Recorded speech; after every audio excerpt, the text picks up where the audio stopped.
O futebol amador como patrimônio cultural de Belo Horizonte. Torcidas organizadas com importante papel social. Veja também a ousadia de um poeta urbano que tem conquistado o país. E o protagonismo da mulher em danças urbanas na capital mineira. É agora no Interface.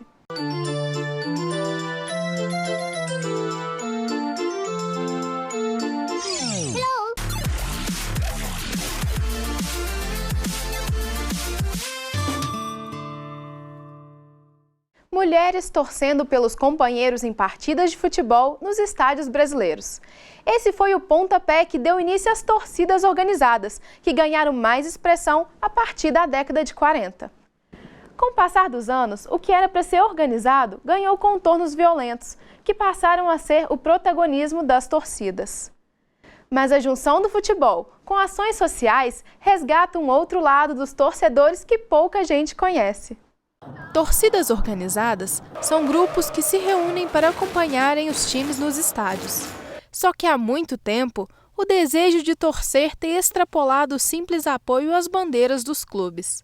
O fanatismo, aliado à violência e à intolerância esportiva, tem sido uma realidade constante, e não apenas no Brasil. Até para manter os seus valores, garantir sua identificação, sua identidade, ela está em oposição à outra. O problema todo da rivalidade que descamba para a barbárie é quando as pessoas que estão nesse coletivo não suportam a frustração, ou de serem submetidas pela outra, ou de serem inferiorizadas pela outra. Consagrado como o país com o melhor futebol do mundo, o Brasil lidera outro ranking mundial, o da violência entre torcedores. E não é para menos. Só em 2010 foram 12 mortes registradas no país por causa dos conflitos envolvendo torcidas organizadas. Índice que saltou para 23 em 2012. E número que continuou a subir no ano seguinte, com o registro de 30 pessoas mortas em razão da rivalidade nos jogos. A gente tinha essa visão de briga, violência, rixa, né, como é dito pelo poder público, e com o tempo nós viemos mudando essa filosofia da torcida para ação social, para prosperidade, para ajudar o próximo. E hoje em dia a nossa linha de pensamento é essa. Então quem quer caminhar conosco hoje em dia tem que pensar assim. A reformulação nas identidades das torcidas abre portas para as boas ações, como a implantação de projetos sociais, a exemplo do pilar das instituições. Uma filosofia capaz de somar o esporte com a cidadania. As ações que a gente vem fazendo são primeiramente projetos de ruas, então a gente está dando prioridade atualmente para os moradores de ruas, mas a gente também exerce outros tipos de eventos. A gente está fazendo toda semana está tendo um evento, ou está sendo chocolatado com um sanduíche, ou está sendo uma sopa. Né? Aí depende do que a gente arrecadou no decorrer da semana. É um lado social também, que a nossa entidade tem mais de 60 mil componentes. Então é o lado social da torcida que tem que ser feita também, porque acho que torcida é muito discriminada por causa de componente que briga na rua, que faz coisa errada, e todo mundo acha que torcida é um bando de marginal, é um bando de bandido. E eu acho que está totalmente errado. Os grupos, eles sempre se reúnem em torno de um ideal. E várias pessoas que se identificam com aquele ideal formam um coletivo, né? Através desse eixo vertical, que é a identificação com o ideal, eu tenho um grupo que pode estar em oposição com o outro. Agora, você tem também um eixo que é um eixo vertical, que é o eixo das relações que podem se estabelecer entre as pessoas desse grupo, né? E esse eixo é sempre um eixo de solidariedade. E quando o amor pelo futebol abre caminhos para outros esportes, a torcida pelo sucesso se torna ainda maior. A gente faz ação social no Dia das Crianças, a gente faz rua de lazer no Dia das Crianças, entrega brinquedo. Em tudo que a gente pode ajudar, a gente ajuda. Ações sociais talvez pouco conhecidas, mas o que importa mesmo são os resultados, muitas vezes imediatos. A imprensa mostra o que ela quer, o que vende para ela, entendeu? Então, projeto social é uma coisa que não vende.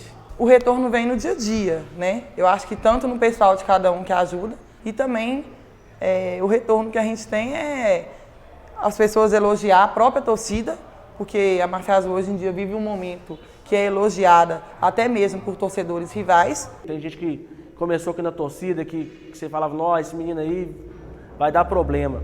Aí o cara muda a cabeça dele toda, o cara começa a ser atleta, ou se não começa aqui, a gente já dá uma mudada na cabeça do cara, você vê o cara fazendo uma faculdade, virando, sei lá, advogado, ou professor, e ver também os atletas aqui, que a gente já tem campeão brasileiro, que saiu daqui, que não tem lugar para treinar, que não tinha lugar para dar uma moral pro cara. Hoje, além de ser uma filosofia de vida, é o meu emprego também, eu trabalho com isso, eu ministro aulas de luta também. Então eu creio que aquele passo há 12 anos atrás formou o Bruce Souto hoje, o atleta profissional de MMA. Então foi muito importante tudo aquilo que ele fez lá atrás e ainda continua fazendo por nós. Seja a luta, a doação de comida, de agasalhos ou a visita em hospitais. Ações que fogem do simples marketing, na tentativa de resgatar o verdadeiro sentido das torcidas organizadas. E a lei da semeadura, né? A gente colhe aquilo que planta, então a gente tem que plantar amor, prosperidade, ajudar o próximo, né? E lá na frente nós já estamos colhendo, né? É o sorriso de cada um nas ruas aí pra gente. Qual é a função social de uma torcida? Ela também não se restringe a ir lá bater palma, torcer, ou gritar, ou fazer uma charanga. Qualquer grupo precisa de se legitimar para a sociedade a partir de um fazer que tenha, né, justificativa, que tenha valor. Torcidas organizadas que tiveram início com as mulheres, que de torcedoras passaram a ser praticantes. É certo que elas ainda estão longe de protagonizarem o futebol no Brasil, mas são inegáveis as conquistas. Assunto do nosso bate-papo de hoje com Bárbara Fonseca, que é coordenadora do time profissional de futebol feminino do América de Minas. Aliás, o único entre os grandes clubes a abrir espaço para as mulheres. Então seja muito bem-vinda, Bárbara, fica à vontade, é um prazer te receber. E para começar, a gente tem muito aquela frase que já é conhecida de todo brasileiro, de que o Brasil é realmente o país do futebol. Mas ainda, infelizmente, principalmente no futebol feminino, a gente encontra e vê a dificuldade de clubes, de financiamento. Como que você vê que é esse cenário do futebol brasileiro aqui no Brasil? Essa dificuldade é cultural, né? Se considerar que na década de 70 havia uma lei que proibia as mulheres a disputar jogos que são tipicamente de homem, incluindo aí o futebol, não só o futebol, outros esportes também, é uma lei que na década de 80, no final da década de 80, ela caiu em desuso e aí sim começaram algumas mulheres a praticar atividade. Alterar a cultura, alterar qualquer cultura é muito difícil, né? A dificuldade de se buscar e conseguir patrocinadores, investidores e até mesmo a torcida, ela se dá muito a essa questão cultural. Trabalhando essa questão cultural, acho que a gente altera positivamente esse cenário.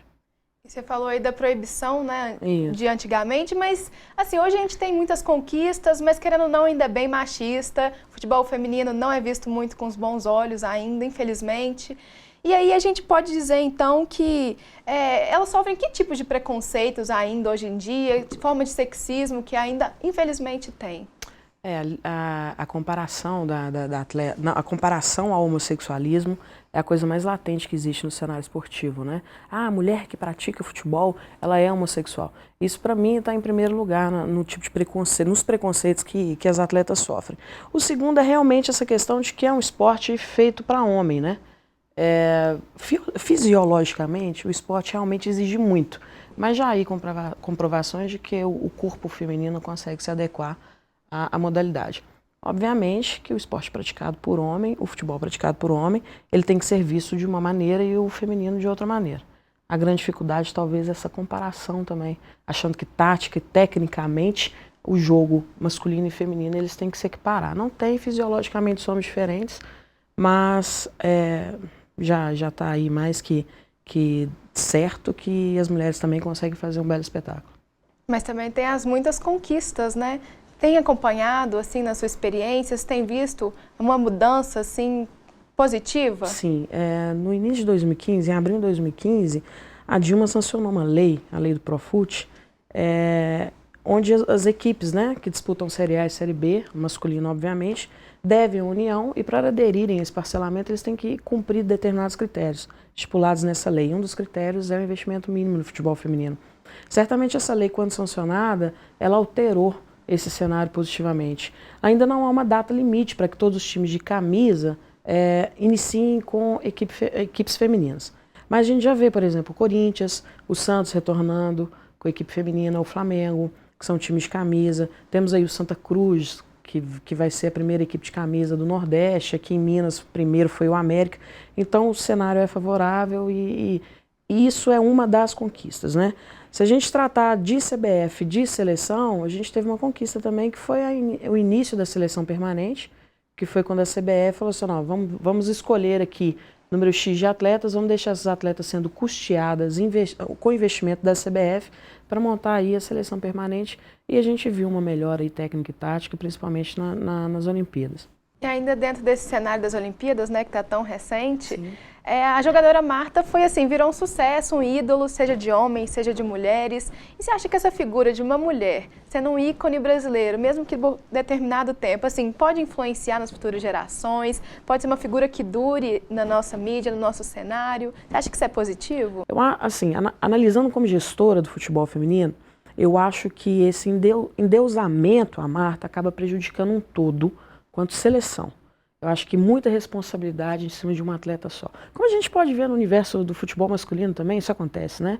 O Neymar foi um dos mais batidos aí pela imprensa, justamente por ter sido ídolo, por ter criado esse deus ali do futebol masculino.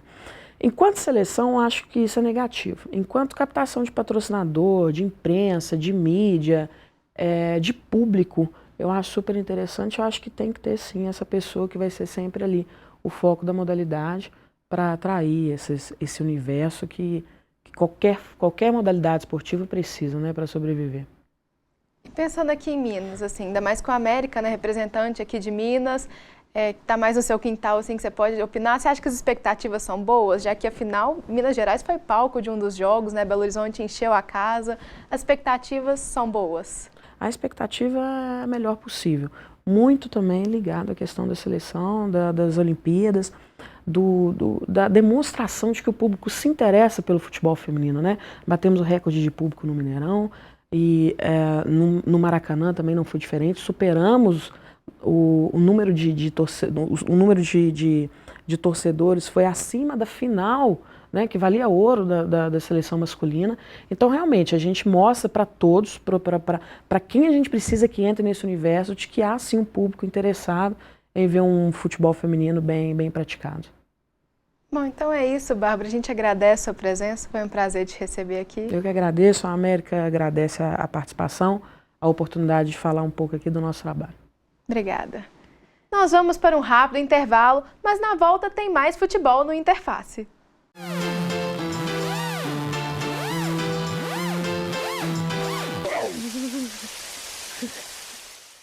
Essa coisa do marketing, isso é necessário. Para que um grupo se mantenha no tempo, ele precisa de ter, né, essa legitimação. Né? Assim, ele tem que ter um valor social, senão ele se perde.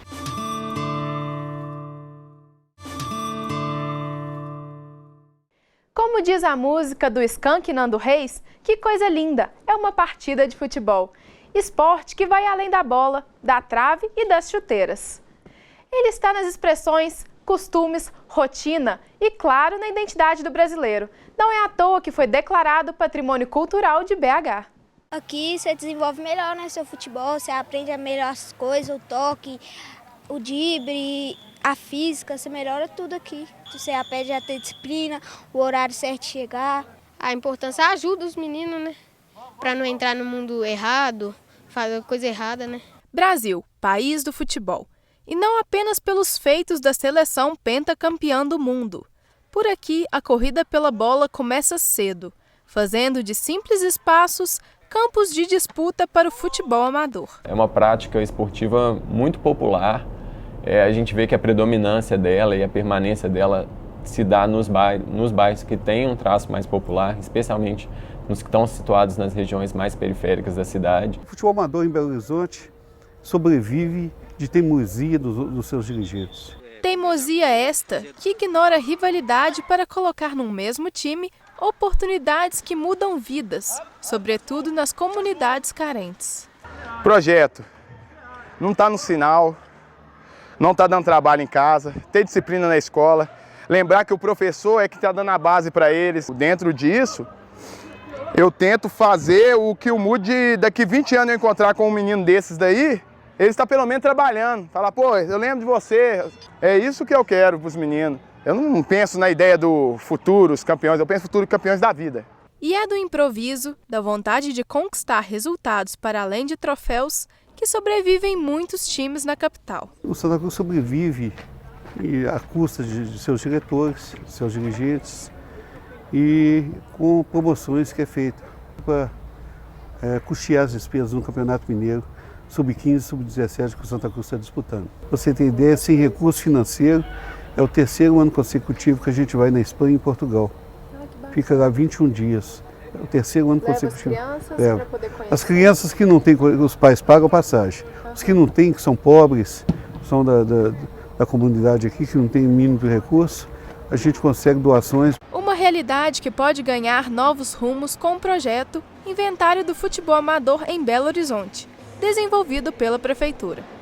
O projeto em andamento busca reunir informações e dados históricos de clubes e espaços de jogos para o desenvolvimento de políticas públicas e a preservação como patrimônio cultural. O inventário ele é um projeto que está em andamento, é um projeto que foi criado numa parceria entre a Fundação Municipal de Cultura, por meio da Diretoria de Patrimônio, Diretoria de Museus, e a Secretaria Municipal de Esporte, contando principalmente com o apoio do Centro de Memória, do Esporte e Lazer. Ele, na verdade, já vem de algumas questões da política que estava voltada para o futebol amador na cidade, algumas questões de ter maiores informações sobre a memória desse futebol, que é muito informal, em certa medida invisível na cidade. Um estudo preliminar apontou a existência de aproximadamente 150 campos de futebol amador na capital mineira.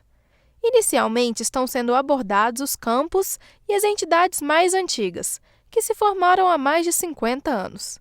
A primeira fase do projeto levantou a história de mais de 40 times, espalhados por todas as regionais da cidade. É interessante, por exemplo, perceber como que o equipamento esportivo, que é o campo, ele, na verdade, cumpre várias funções dentro da comunidade, naquele espaço. Ele não está dedicado único e exclusivamente ao futebol. Da mesma forma, os times. Eles são um representante da comunidade, então a mobilização da comunidade, especialmente nos momentos dos campeonatos maiores, em que o time ganha uma maior projeção, é uma projeção que representa não só o sucesso esportivo daquele time, mas uma valorização daquela comunidade. Eu vejo muito falar. Eu vejo muito falar. Que a prefeitura, o governo, mas que não vieram até hoje. O futebol amador não recebe qualquer ajuda dos órgãos públicos municipais, estaduais e federais.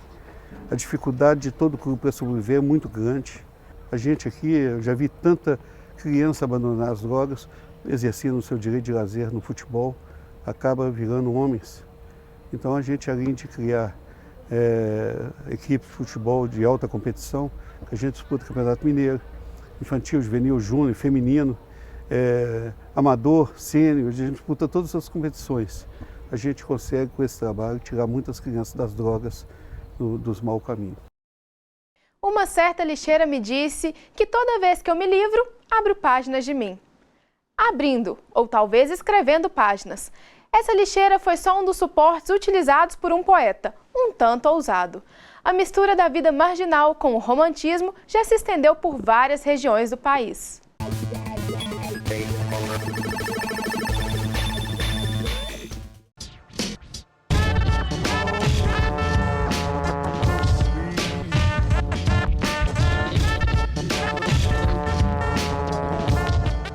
Meu nome é Felipe Arco, eu tenho 25 anos e sou poeta urbano. O interesse pela arte de rua começou há uns 10 anos atrás, quando eu tinha 15 anos. Eu conheci o grafite e me apaixonei de cara, e faço grafite até hoje, há 10 anos. Sempre escrevi e ao longo do tempo eu consegui somar essas duas coisas, o grafite e a poesia, e transformar no trabalho que eu faço hoje. Hoje eu já tenho mais de 40 cidades que eu poetizei, ao longo de mais de 17 estados brasileiros. Só em BH eu acredito ter muito mais de 5 mil, não sei ao certo. Hoje eu consigo sobreviver totalmente da poesia. Não é simples, né? Eu ainda estou engatinhando nesse caminho, mas hoje, por exemplo, eu vendo livros para todos os estados brasileiros, para várias cidades, até para fora também do Brasil. E também sempre aparecem coisas, trabalhos de grafite, pintar algum quarto, e palestras, viagens.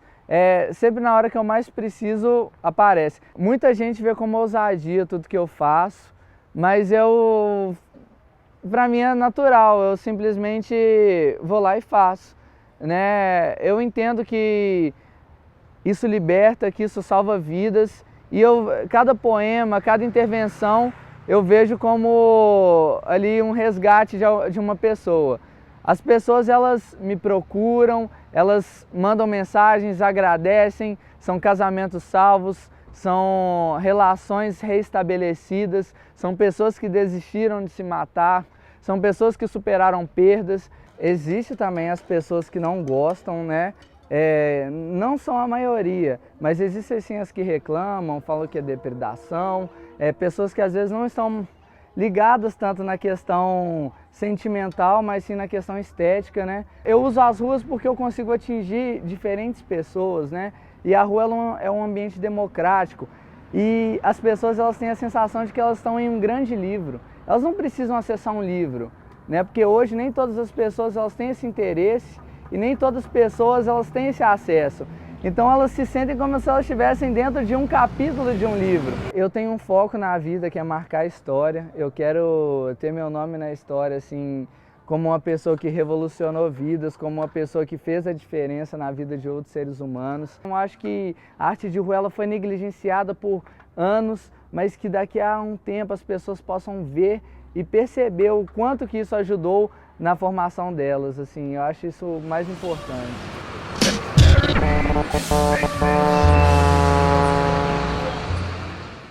Mulheres que encontram na dança o ritmo perfeito para desfazer o sexo frágil.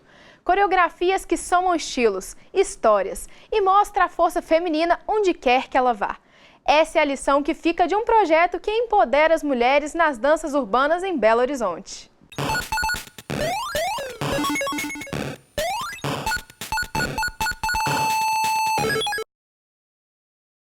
DJ, solta o som.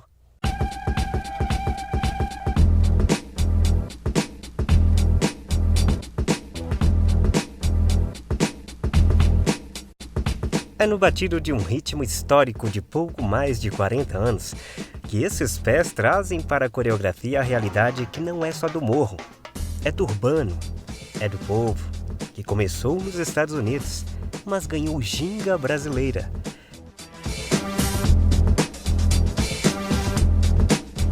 Surgiu do grito do negro e chegou ao branco. O hip hop da paz, da união, da diversão. O tripé que pôs abaixo o ideal de violência, levando para a roda outra guerra, a da brincadeira com os estilos. Homens e mulheres. Mulheres, foi custoso, mas foi. Elas hoje protagonizam, põem marmanjos na plateia para aprender com a agilidade feminina. E a mulher traz uma delicadeza que é só dela. E o hip hop traz para a mulher. É inexplicável. Gestos de independência, de força e inteligência. As mulheres que, sendo muitas, encontram no ritmo frenético a alma única e a única voz que pede por respeito. Uma em muitas, muitas em uma. Projeto que há mais de um ano aumenta o público feminino na cena do hip hop em Belo Horizonte e regiões vizinhas. Não só ocupar a rua, mas ocupar centro cultural, ocupar teatro, ocupar a universidade, ocupar tudo quanto é lugar que é do nosso direito, porque nós representamos muito a nossa cidade e a gente luta muito para fazer com que o hip hop seja relevante na sociedade. E se sobra vontade, falta incentivo. Meu, seu, mas principalmente do poder público. Nenhuma novidade em se tratando de arte. Arte no Brasil, ignorada, subestimada. É no ritmo do voluntariado que esse gingado resgata vidas, que alcança jovens nas ruas, para trazer para as ruas jovens com sede de vida. Que largam as armas para o duelo de rimas, sem pretensão de grandes palcos, Mas é que às vezes até um pequeno espaço falta a essas meninas. Sem dinheiro, sem nada. Conquista integrantes com a força de vontade. Nós tivemos a intenção de trazer um espaço de compartilhamento das mulheres de BH, dos trabalhos que elas têm, das coisas que elas fazem. A gente quer ver vários estilos dançados por várias mulheres diferentes. Diferentes, assim como elas, que de sexo frágil não tem nada. Travam brigas diárias contra o preconceito, para no final arrancar aplausos. Quem dera elas pudessem viver dessa arte, mas aqui no meio de tudo, são brasileiras. Mas nunca duvide, afinal, todas são por uma, e uma é por todas. Por hoje é só. Na semana que vem temos um novo encontro. Você pode rever esta e outras edições do Interface no canal da PUC TV no YouTube. Aproveite para deixar seu recado nas nossas redes sociais. Até lá!